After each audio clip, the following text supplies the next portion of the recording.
3,200 taon na ang nakalipas, isang hari na nagngangalang Agamemnon ang gumugol ng ilang dekada sa sapilitang pagpapasuko sa halos lahat ng kaharian sa Greece. Isa-isa, sumuko silang lahat, tanging ang Thessaly na lamang ang patuloy na tumatanggi. At sa kabilang dagat naman ay naroon ang isang karibal na hindi kayang galawin ng Greece, ang kaharian ng Troy. Higit sa lahat, gusto ni Agamemnon na mapag-akamay ang Troy. Mayroon ding sandata ang Greece na wala sa ibang bansa. Ang pinakamapanganib nilang hukbong mandirigma ay pinamumunuan ng isang mandirigmang nagngangalang Achilles. At si Achilles ay walang sinusunod na utos kan-inuman, lalo na kay Agamemnon. Muling nagmarcha si Agamemnon patungo sa Thessaly, pero napakarami ng tauhan niya ang nasawi sa mga digmaan, kaya sa halip ay nag-alok siya ng isang kasunduan. Magpapadala ang bawat panig ng kanilang pinakamahusay na mandirigma, at isang tunggalian lamang ang magpapasya sa lahat. Kapag nanalo ang Thessaly, iiwan na niya ang kanilang lupain magpakailanman. Pero kung siya ang manalo, luluhod ang Thessaly sa kanyang harapan.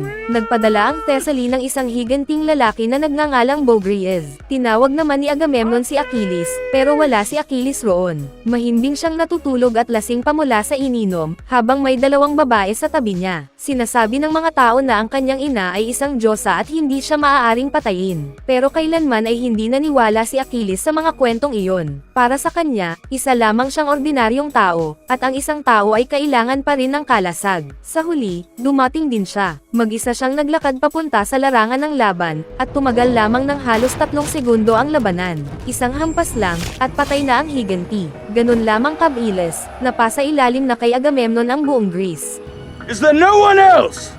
Who are you, soldier? Achilles, son of Peleus. Samantala, malayo sa Sparta, may isang asawa si Haring Menelaus na ang kagandahan ay tanyag sa buong mundo. Ang pangalan niya ay Helen. Nang gabing iyon, nagdiriwang ang Sparta dahil sa wakas ay nagkaroon na ng kapayapaan ang Troy at Sparta. Dalawang prinsipe ang mayroon ang Troy. Si Hector ang pinakadakilang mandirigmang kailanman ay nagmula sa lungsod. Samantala, si Paris ay hindi pa nakakatapak sa larangan ng digmaan kahit kailan. At sa ilalim mismo ng bubong kung saan ginaganap ang pagdiriwang, matagal ng lihim na nagkikita at nagkakaroon ng relasyon sina Paris at Helen. Itinuturing ni Menelaus si Helen na parang isang kasangkapan lamang para magkaroon ng tagapagmana, habang ginugugol naman niya ang sarili niyang mga gabi kasama ang mga mananayaw. Kaya nang mahulog ang loob ni Helen kay Paris, buong-buo ang kanyang pagmamahal. At ganoon din ang naramdaman ni Paris para sa kanya. Nalaman ito ni Hector at malinaw niyang sinabi na kung ang kapabayaan at kapusukan ng kanyang kapatid ay maglalagay sa Troy sa panganib, siya mismo ang haharap at aayos dito. Kinabukasan, naglayag pa uwi ang mga barko ng Troy. Pero lingid sa kaalaman ng lahat, isinama ni Paris si Helen at palihim niya itong isinakay sa isa sa mga barko. Wala na ang reyna ng Sparta, at doon nagsimula ang digmaan. Galit na galit si Hector. Ilang taon na ginugol ng kanilang ama sa pagbuo ng kapayapaan kasama ang Sparta, pero winasak iyon ni Paris sa loob lamang ng isang gabi. Nang malaman ni Menelaus na nawawala ang kanyang asawa, agad siyang nagtungo kay Agamemnon, na hindi lamang niya kaalyado kundi sarili rin niyang kapatid. Gusto niya ng digmaan, at gusto niyang nasa likod niya ang buong hukbo ng Greece. Agad namang pumayag si Agamemnon dahil ang Troy ang premyong matagal na niyang hinahabol sa buong buhay niya. Pero sinabi ng kanyang tagapayo na si Nestor ang katotohanang walang ibang may lakas ng loob na sabihin. Para manalo sila, kailangan nila si Achilles at ang 50 mandirigmang sumusunod sa kanya. Kinamumuhian ni Agamemnon ang ideyang iyon. Hindi maaaring kontrolin o utusan si Achilles. Pero may isang bagay na hindi kayang tutulan ng hari, palaging nananalo si Achilles. Kaya nagpadala siya ng isang mensahero patungong Ithaca para sunduin si Haring Odysseus, ang tanging lalaki sa buong Greece na tunay na nirerespeto ni Achilles. Natagpuan ni Odysseus si Achilles na nagsasanay sa paggamit ng espada kasama ang kanyang batang pinsan na si Patroclus. Ayaw ni Achilles na makialam sa digmaan. Hindi siya lalaban para kay Agamemnon, at hindi niya problema ang isang asawang ninakaw mula sa Sparta. Kaya binago ni Odysseus ang kanyang paraan ng panghihikayat. Sinabi niya kay Achilles na lumaban para sa Greece at para sa kanyang sarili. Pagkatapos, binanggit niya na may isang prinsipe ang Troy na nagngangalang Hector, isang lalaking napakalakas na kahit ang pinakadakilang mandirigma ng Greece ay maaaring hindi siya matalo. Doon nakuha ni Odysseus ang interes ni Achilles. Pumunta si Achilles sa kanyang ina, at sinabi nito ang katotohanang matagal na niyang alam. Kapag pumunta si Achilles sa Troy, hindi na siya kailanman makakauwi, pero mabubuhay magpakailanman ang kanyang pangalan, dahil ang digma ang ito ang magiging pinakadakilang kwentong kailanman ay ikukwento ng mundo. Kaya pumunta siya sa Troy. Malugod na tinanggap ni Haring Priam ang kanyang mga anak sa kanilang pagbabalik, kasama ang babaeng ipinakilala ni Paris bilang kanyang magiging asawa. Muling nagkita si Hector at ang kanyang sariling asawa na si Andromache, kasama ang kanilang bagong silang na anak. Nakilala rin natin si Briseis, pinsan ng dalawang prinsipe na inalay ang kanyang buhay sa templo. Gusto ni Hector na agad na ibalik si Helen sa Sparta, pero tumanggi si Priam dahil ang pagbabalik kay Helen ay nangangahulugang pagpapadala rin kay Paris sa kanyang kamatayan. Diretsahang nagbabala si Hector na hindi kayang manalo ng Troy sa digmaang ito. Pero dalawang bagay ang pinaniniwalaan ni Priam. Una, ang kanilang mga pader na kailanman ay hindi pa nalalagpasan ng kahit anong hukbo. At pangalawa, si Apollo, ang Diyos na nagbabantay sa kanilang lungsod. Kaya naghanda ang Troy. Pinatatag ang mga depensa sa buong baybayin. Gumawa ng mga sandata, at naghanda ang mga sundalo para sa labanan. Pagkatapos, lumitaw sa abot tanaw ang 1,000 barkong Greek. 50,000 mandirigma ang sakay ng mga ito. Isang barko ang humiwalay at nauna sa lahat. Si Achilles at ang kanyang 50 Myrmidon ay hindi naghihintay ng anumang utos. Sila mismo ang unang susugod sa dalampasigan at haayaan na lamang si Agamemnon na humabol. Nagmamakaawa si Patroclus na makasama, pero sinabi ni Achilles na hindi pa siya handa. Iniwan niya si Patroclus sa barko para magbantay. Sa loob naman ng Troy, inutusan ni Hector na ilikas ang lahat ng sibilyan at dalhin sila sa likod ng mga pader. Sa dalampasigan, sinabi ni Achilles sa kanyang mga tauhan na mas gugustuhin niyang lumaban kasama ang 50 sa kanila kaysa sa 1,000 mandirigma ng kahit sinong hukbo. At pagkatapos, sumabog ang labanan. Walang kahit anong suporta mula sa natitirang hukbong pandagat ng Greece, pero nilusob ng mga Myrmidon ang mga tagapagtanggol ng Troy. Isa-isa nilang pinabagsak ang mga ito at itinulak hanggang sa mga tarangkahan ng lungsod. Nang matapos ang labanan, inutusan ni Achilles ang kanyang mga tauhan na kunin ang lahat ng nasa loob ng templo ni Apollo. Hindi siya natatakot sa Diyos. Wala siyang kinatatakutan. Dumating si Hector kasama ang kanyang mga sundalo, at sa sandaling makapasok sila sa bakuran ng templo, sinalakay sila ni Achilles at ng mga Myrmidon. Hinamon siya ni Hector roon mismo dahil walang armas ang mga paring naroon, pero pinatay pa rin sila ng mga tauhan ni Achilles. Tumanggi si Achilles na makipaglaban kay Hector. Sinabi niyang ang pagkamatay ng isang prinsipe ay nararapat magkaroon ng mga manunood, at walang sino man roon para manood. Isa-isang napatay ang lahat ng sundalong isinama ni Hector sa lugar na iyon. Pero hinayaan ni Achilles na makaalis si Hector, dahil hindi pa siya tapos sa kanya. Pagkatapos, inilapit ng kanyang kanang kamay na si Odys ang isang bilanggo na nahuli sa loob ng templo. Siya si Briseis, at inialok niya ito kay Achilles na parang isang trepeo. Sa halip, hinarap ni Achilles ang sarili niyang mga tauhan. Sa lahat ng taon niyang pakikipagdigma, kailanman ay hindi siya nakapatay ng isang pari. Ibig sabihin, ang mga bangkay na naiwan sa loob ng templong iyon ay gawa ng kanyang mga tauhan, at ayaw niyang magkaroon ng anumang kinalaman dito. Sa baybayin, nagsimulang magtayo ng kampo ang mga Greek. Dumating ang mga hari mula sa iba't ibang bahagi ng Greece para maghandog ng mga regalo kay Agamemnon at batiin siya sa pagkakakuha sa mga dalampasigan ng Troy, kahit si Achilles naman talaga ang nakakuha ng mga ito. Pagkatapos, pinaalis ni Agamemnon ang lahat sa tolda para makausap si Achilles ng silang dalawa lamang. Sinabi niya na kailanman ay hindi luluhod ang mga hari ng Greece sa isang ordinaryong sundalo, at hindi isang mandirigma ang maaalala ng kasaysayan. Ang maaalala ng kasaysayan ay ang hari ng mga hari. Pagkatapos, lalo pa niyang pinasakit ang sitwasyon nang sabihin niyang siya mismo ang makakasama ni Briseis ng gabing iyon. May nagbago kay Achilles. Hindi niya lubos na naunawaan kung bakit, pero gusto niyang maprotektahan si Briseis. At tuluyan na siyang sumuko kay Agamemnon. Sumampa siya na bago siya mamatay, gusto niyang makitang nakatayo sa ibabaw ng bangkay ni Agamemnon habang nakangiti. Sa loob ng Troy, nagluluksa ang buong lungsod para sa kanilang mga nasawi, pero kampante ang mga pari at mga maharlika. Kailanman ay hindi napapasok ang kanilang mga pader. Pinakamagagaling sa buong mundo ang kanilang mga mamamana, at mayroon silang Hector. Hindi kayang mabuhay ni Paris kasama ang bigat ng kanyang ginawa, kaya ipinahayag niya na kinaumagahan ay hahamunin niya si Menelaus sa isang laban ng isa laban sa isa. Ang sino mang manalo ang siyang makakapag-angkin kay Helen. Ibinigay ni Priam kay Paris ang sinaunang espada ng Troy para dalhin nito sa laban. Takot na takot si Andromache dahil alam niyang hindi naman si Paris ang dahilan kung bakit naglayag ang mga Greek patungo rito. Dumating ang Greece para sunugin ang Troy hanggang sa maging abo at patayin ang lalaking humaharang sa kanilang daan, ang kanyang asawa. Habang hinahanap ni Hector si Paris, nahuli niya si Helen na palihim na sinusubukang umalis sa lungsod. Balak niyang isuko ang sarili kay Menelaus dahil napakarami ng taong namatay dahil sa kanya. kanya. Pero pinigilan siya ni Hector dahil wala rin itong mababago. Aatake pa rin si Agamemnon kahit ano pa ang mangyari. Pagsikat ng araw, nagtipon ang hukbong Greek. Hindi isinama ni Achilles ang kanyang mga tauhan sa labanan hanggang sa personal na puntahan siya ni Agamemnon at halos magmakaawa sa kanya na sumali. Pumwesto na ang mga Trojan. Tumanggi si Priam na sisihin si Helen sa lahat ng nangyayaring ito. Naniniwala siyang kagustuhan ito ng mga Diyos. Pagkatapos, lumitaw sa kanilang harapan ang hukbong Greek, at dahil sa laki nito, natahimik ang buong larangan ng digmaan.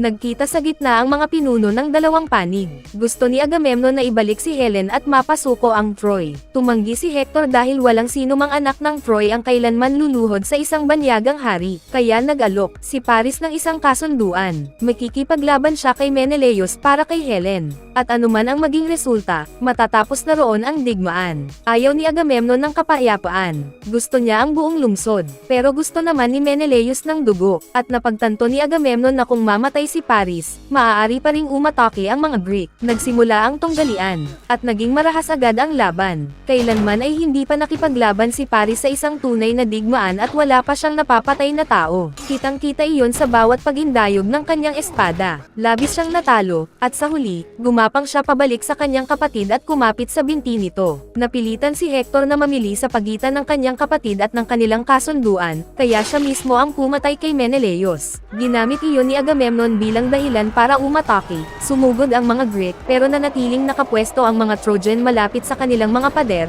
na isang bangungot para sa mga umaataking sundalo. Bumuhos ang mga palaso mula sa itaas, at daan-daang sundalong Greek ang namatay. Hinarap ni Hector si Ajax, isa sa pinakamalalakas na mandirigman ng Greece bukod kay Achilles, at pinabagsak niya ito. Habang patuloy na nadadagdagan ang mga bangkay, ginawa ni Agamemnon ang tanging natitira niyang magagawa. Iniutos niyang umatras ang kanyang hukbo. Pagkatapos, sinunog ng mga Greek ang kanilang mga namatay, at nangako si Agamemnon sa alaala ng kanyang kapatid na mapapasakamay niya ang Troy at gagawin niya itong abo. Pero wasak na ang mga sundalo. Nawala na ang kanilang tapang at pag-asa. Kailangan nila si Achilles para muling bumalak ang kanilang sigla. At dahil ayaw pa ring humingi ng tulong si Agamemnon kay Achilles, si Odysseus na lamang ang pumunta sa kanya. Nang gabing iyon, tinangka ng ilang sundalong Greek na pilitin si Briseis, pero dumating si Achilles sa tamang oras. Pagkatapos, sinabi niya kay Briseis kung ano talaga ang kanyang pinaniniwalaan. Para sa kanya, walang mga Diyos. Wala talaga. Nang gabing iyon, habang natutulog si Achilles, humawak si Briseis ng isang patalim at itinapat iyon sa kanyang lalamunan.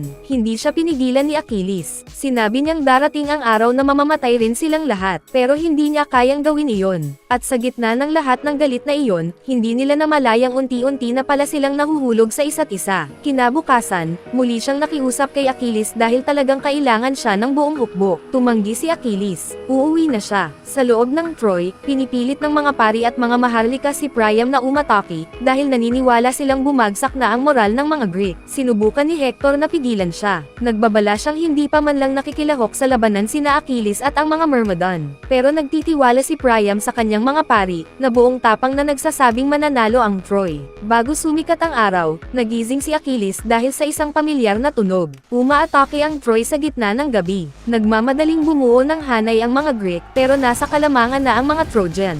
10,000 sundalo ang pumaligid sa dalampasigan, sabay-sabay na ipinupukpok ang kanilang mga sibat sa mga kalasag upang takutin at pahinain ang loob ng kalaban bago pa man magsimula ang tunay na labanan. Nang magsimulang mabasag ang hanay ng mga Greek, biglang sumugod si Achilles kasama ang mga Myrmidon. Muling nagkaisa ang mga Greek, at natapos ang laban sa paraang alam na ng lahat na mangyayari. Nagharap sina Achilles at Hector, habang pinapanood sila ng lahat ng sundalo mula sa magkabilang panig. Pinabagsak ni Hector si Achilles, pero hindi pala iyon si Achilles. Ang lalaking nasa loob ng baluting iyon ay si Patroclus, ang batang pinsan ni Achilles, na nagsuot ng kanyang uniforme, para palakasin ang loob ng mga sundalo. Biglang tumigil ang buong labanan dahil ang tunay na Achilles ay nasa loob pa rin ng kanyang tolda. Nang malaman niya ang nangyari, may isang bagay sa loob niya ang tuluyang nadurog, at nawala na rin ang anumang pagpipigil na natitira sa kanya. Sumampa siyang pagbabayaran si Hector. Umuwi si Hector at sinabi kay Andromache ang tungkol sa isang lihim na daanan na patungo sa Mount Ida. Sinabihan niya itong isama ang pinakamaraming tao na kaya niya at umalis na sila. Naghahanda na si Hector para sa posibilidad na bumagsak ang Troy at mamatay siya, dahil alam na alam niya kung ano ang mangyayari kapag dumating ang araw na iyon. Papatayin ng mga Greek ang lahat ng lalaki at kukunin bilang bihag ang lahat ng babae.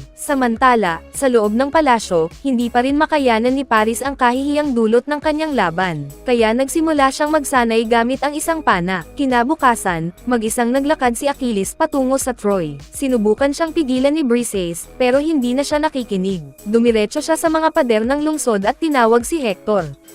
Hector! Hector!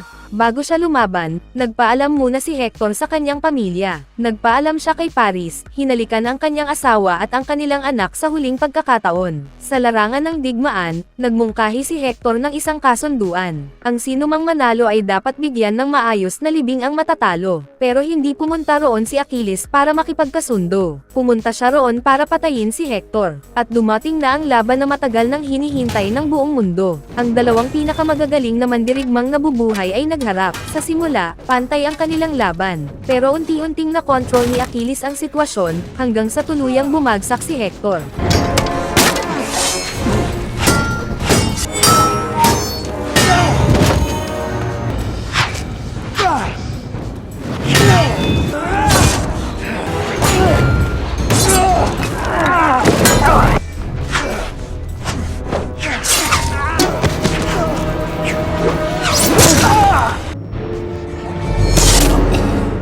Itinali ni Achilles ang katawan ni Hector sa kanyang karwahe at kinaladkad ito palayo, habang tinatitigan niya ang bawat Trojan na nakatayo sa ibabaw ng mga pader. Nang gabing iyon, isang matandang lalaki ang palihim na pumasok sa kampo ng mga Greek. Siya si Priam. Mag-isa siyang naglakad papunta sa tolda ng lalaking pumatay sa kanyang anak, para magmakaawa na ibalik ang katawan nito. Ipinaalala niya kay Achilles na kinuha nito ang buhay ng kanyang anak. Sinabi rin niyang maswerte si Achilles dahil namatay ang sarili niyang ama habang nabubuhay pa siya. Dahil dito, hindi kailanman malalaman ni Achilles ang sakit na maramdaman kapag inililibing ang sarili niyang anak. Pinayagan siya ni Achilles na kunin ang katawan. Hinayaan niyang hugasan ni Priam ang kanyang anak, ipagdasal ito, at bigyan ng marangal na libing. Magkaaway pa rin sila, pero kahit ang isang kaaway ay maaaring maging karapat-dapat sa respeto. Aminado si Achilles sa harap ni Priam. Si Hector ang pinakamagaling na kalabang kanyang nakaharap. Aabutin ng 12 araw ang mga seremonya para sa libing. Kaya nangako si Achilles na sa loob ng 12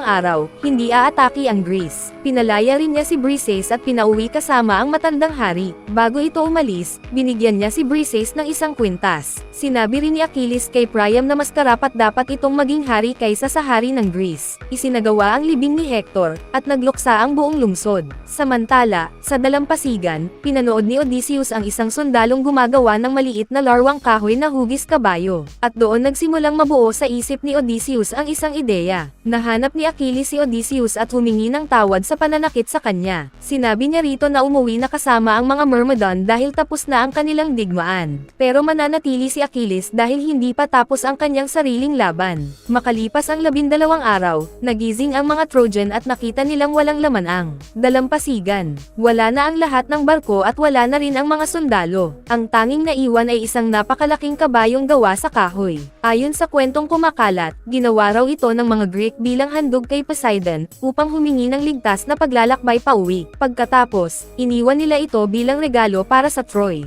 Gusto ni Paris na sunugin ito, pero tumanggi ang mga pari dahil natatakot sila sa sumpang maaaring bumagsak sa lungsod kapag sinira nila ang isang handog na inilaan para sa isang Diyos. At ginawa ni Priam ang kanyang huling desisyon. Ipinasok nila ang kabayong kahoy sa loob ng mga pader ng Troy. Nagsigawan sa tuwa ang mga tao habang ipinapasok ito sa mga tarangkahan. Para sa kanila, isa itong trepeo. Patunay na nanalo sila. Pero may isang bagay silang hindi alam. Hindi talaga umalis ang mga Greek. May isang grupo ng mga sundalong nakatago sa loob ng katawan ng kabayo. Nang sumapit ang gabi, lumabas sila, pinatay ang mga natutulog na gwardya, at binuksan ang mga tarangkahan ng Troy. Bago pa sumikat ang araw, 10,000 sundalong Greek ang sumalakay sa lungsod. At ang sumunod ay isang malawakang pagpatay. Pinatay ang mga lalaki, kinuha at pinatay ang mga babae. Nagliyab ang mga gusali. Bumagsak ang Troy sa mismong paraan na ipinangako ni Agamemnon. Tumakbo si Achilles sa mga nagliliyab na kalye habang hinahanap ang isang tao, si Briseis. Nang matagpuan niya ito, pinangunahan niya ang mga nakaligtas patungo sa lihim na daanan. Hindi maaaring sumama si Paris dahil kailangan niyang hanapin ang kanyang ama at si Briseis. Ipinasa niya ang sinaunang espada ng Troy sa isang binatang nasa gitna ng mga tao at sinabi rito na hanggat nananatiling buhay ang espadang iyon, may kinabukasan pa ang mga tao ng Troy. Pagkatapos, nagpaalam siya kay Helen. Samantala, sa pilitang pinasok ng mga Greek ang palasyo, isa-isang winasak ang mga estatwa ng mga Diyos, at si Priam, ang hari ng Troy, ay pinatay mismo ni Agamemnon. Pagkatapos, nakita ni Agamemnon si Briseis na nakaluhod at nagdarasal, at agad niya itong tinangkang patayin. Pero naunahan siya ni Briseis. Namatay si Agamemnon sa mismong sahig ng palasyo. Agad na sumugod ang mga sundalo para patayin si Briseis, pero dumating si Achilles sa tamang oras para iligtas siya. At iyon ang sandaling pinakawalan ni Paris ang kanyang pana at itinusok ang isang palaso diretso sa sakong ni Achilles. Sinubukan ni Achilles na tumayo, pero patuloy na nagpapakawalan ng mga palaso si Paris, sunod-sunod. Habang naghihingalo, sinabi ni Achilles kay Briseis na binigyan niya siya ng kapayapaan, isang bagay na kailanman ay hindi niya naranasan sa buong buhay niya. At pagkatapos, nawala na ang pinakadakilang mandirigmang kailanman ay nabuhay. Samantala, nakatakas sina Paris, Helen, at ang iba pang mga nakaligtas. Pagsikat ng araw, malayo na sila sa mga guhong ng Troy, dala ang huling bahagi ng kanilang lungsod.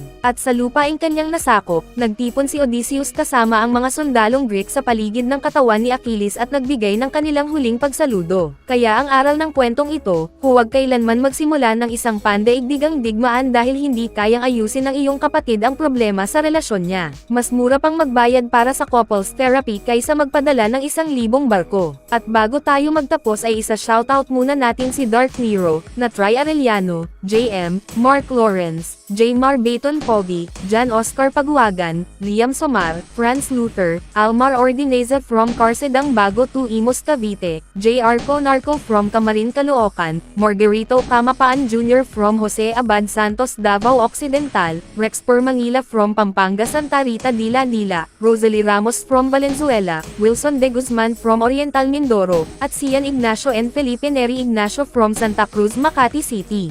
Mag-subscribe na kung hindi ka pa nakasubscribe, pindutin na rin ang notification bell at like button para sa marami pang movie recap katulad nito, at mag-iwan ng comment down below. And as always, thank you for watching.